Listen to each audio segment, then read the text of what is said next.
مولاي صل وسلم دائما أبدا. Assalamualaikum warahmatullahi wabarakatuh. Di sini saya akan mempresentasikan tentang kaidah-kaidah penting untuk para mufassir.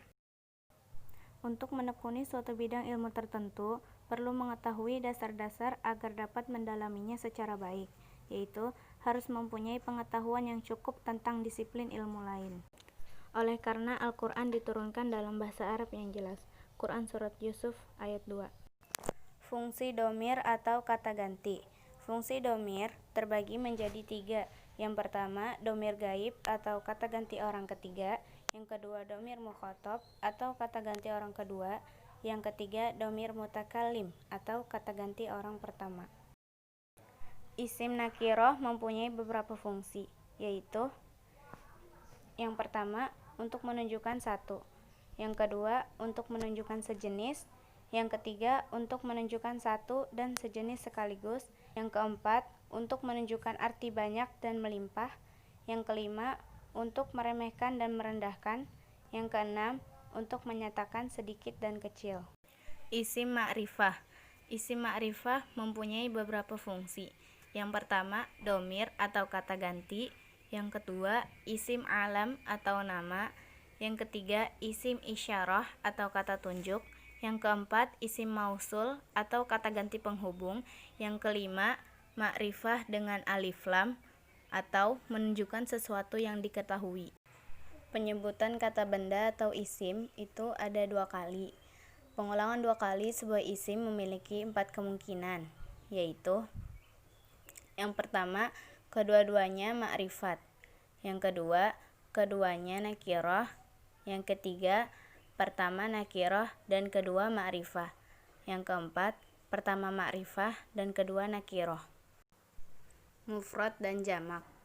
Terkadang dimufradkan untuk menunjuk pada suatu makna tertentu dan dijamakan untuk menunjuk pada isyarat khusus. Terkadang juga jamak lebih diutamakan dari mufrad atau sebaliknya. Lafaz yang diduga sinonim diantaranya yang pertama al-khauf dan al-khosyah yang artinya takut. Yang kedua asyuh dan al-bukh yang artinya kikir yang disertai ketamakan. Yang ketiga as-sabil dan at-tariq yang artinya jalan. Yang keempat madda dan amadda.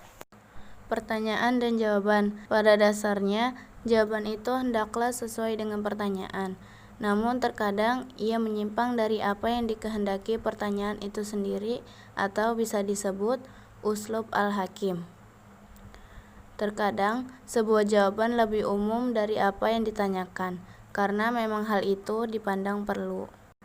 Pemakaian kata benda dan kata kerja. Pemakaian kata benda dan kata kerja terbagi menjadi 2, yaitu yang pertama, jumlah ismiyah, yang artinya kalimat yang menggunakan kata benda. Yang kedua, jumlah fi'liyah, yang artinya kalimat yang menggunakan kata kerja. Masalah atof. Atof terbagi menjadi 3 macam, yaitu yang pertama, atof alal lafzi atau atof kepada lafaz. Inilah yang pokok bagi atof. Yang kedua, atof alal mahal atau atof kepada mahal, kedudukan kata. Yang ketiga, atof alal makna atau atof kepada makna. Lafaz. Pengertian lafaz terbagi menjadi 5. Yang pertama, lafaz fa'ala. Lafaz fa'ala itu untuk menunjukkan beberapa perbuatan. Yang kedua, lafaz kana. Lafaz kana banyak digunakan di dalam Al-Quran berkenaan dengan zat Allah. Yang ketiga, lafaz kada. Lafaz kada itu sama dengan fi'il lainnya. Yang keempat, lafaz ja'ala. Arti ja'ala dalam Al-Quran ada 5. Yang pertama, sama atau menampakkan, aujada atau menunjukkan, perpindahan dari satu keadaan kepada keadaan lain, i'tiqad atau keyakinan, yang terakhir, memberi hukum suatu atas suatu yang lainnya. Alhamdulillahirrabbilalamin. Sekian presentasi yang saya berikan. Mohon maaf bila banyak kekurangan. Yang benar datangnya dari Allah Subhanahu wa taala dan yang salah datangnya dari saya sendiri.